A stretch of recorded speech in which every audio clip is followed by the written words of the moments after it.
राधे राधे। हरे कृष्णा कृष्णा कृष्णा हरे हरे, हरे राम राम राम हरे हरे। कार्तिक महात्म अध्याय 8। छठे अध्याय में हमने स्नान की महिमा के बारे में जाना और 7वें अध्याय में हमने ये जाना कि किस तिथि को क्या खाना चाहिए और क्या नहीं खाना चाहिए। अध्याय 8, जिसकी दया से सरस्वती भाव रही उपजाए, कार्तिक महात्म का कमल लिखे 8वां अध्याय। नारद जी बोले, अब मैं कार्तिक व्रत के अदापन का वर्णन करता हूँ, जो सब पापों के नाश करने वाला है। व्रत का पालन करने वाला मनुष्य कार्तिक शुक्ला चतुर्थी को व्रतव की पूर्ति और भगवान विष्णु के प्रीति के लिए उद्यापन करे। भगवान विष्णु की प्रीति के लिए उद्यापन करे। तुलसी के ऊपर एक सुंदर मंडप बनवाएं, उसे केले के खंभों से संयुक्त करके नाना प्रकार की दांतुओं से उसकी विचित्र शोभा को बढ़ाएं। मंडप के चारों ओर दीपक की श्रेणी सुंदर ढंग से सजा कर रखें। उस मंडप में सुंदर बंधनवारों से सुशोभित 4 दरवाजे बनवाएं और उन्हें फूलों तथा जबर से सजाएं। द्वार पर पृथक पृथक मिट्टी के द्वारपाल बनाकर उनकी पूजा करें। उनके नाम इस प्रकार हैं: जय, विजय, चंड, प्रचंड, नंद, सुनंद, कुमंड और कुमताश। उन्हें चारों दरवाजों पर 2-2 के क्रम से स्थापित कर भक्ति पूजन करें। तुलसी की जड़ के समीप 4 अंगों से सुशोभित सर्वबद्ध मंदिर बनावें और उसके ऊपर पूर्ण पत्थर तथा पंचरत्न से संयुक्त कलश की स्थापना करें।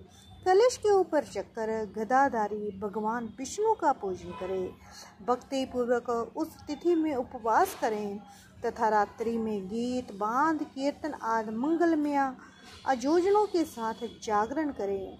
जो भगवान विष्णु के लिए जागरण करते समय भक्ति पूर्वक भगवत संबंधी पदों का गान करते हैं, वे सैकड़े जन्मों की पाप राशि से मुक्त हो जाते हैं।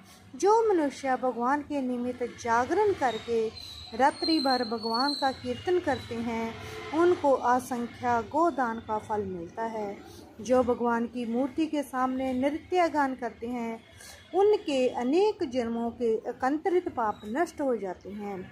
जो भगवान के सम्मुख बैठकर कीर्तन करते हैं और बंसी आदि बजाकर भगवत भक्तों को प्रसन्न करते हैं तथा भक्ति के रात्रि भर जागरण करते हैं, उन्हें करोड़ों तीर्थों करने का फल मिलता है। उसके बाद पूर्णमासी में एक समतनिक ब्राह्मण को निमंत्रण करें। प्रातः का स्नान और देव पूजन करके वेदों पर अग्नि की स्थापना करें और भगवान के प्रीति के लिए तिल और खीर की आहुति दें। होम की शेष विधि पूरी करके भक्ति पूर्वक ब्राह्मणों का पूजन करें और उन्हें यथाशक्ति दक्षिणा दें। फिर उनसे इस प्रकार क्षमा प्रार्थना करें: आप सब लोगों की अनुकंपा से मुझ पर भगवान सदैव प्रसन्न रहें। इस व्रत को करने से मेरे 7 जन्मों में किए हुए मेरे पाप नष्ट हो जाएं और मेरी संतान चिरजीवी हो। इस पूजा के द्वारा मेरी सभी मनोकामना पूर्ण हो।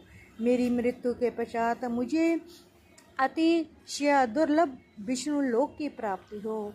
पूजा के समस्त वस्तुओं के साथ गाय भी गुरु को दान में दें। उसके पश्चात घर वालों और मित्रों के साथ स्वयं भोजन करें। भगवान द्वादशी तिथि को शयन से उठें, त्रयोदशी को देवताओं से मिले और चतुर्थी को सब ने उनका दर्शन एवं पूजन किया। इसलिए उस तिथि में भगवान की पूजा करनी चाहिए। गुरु की आज्ञा से भगवान विष्णु की सर्वमयी प्रतिमा का पूजन करें। इस पूर्णिमा को पुष्कर तीर्थ का यात्रा श्रेष्ठ मानी गई है। कार्तिक माह में इस विधि का पालन करना चाहिए।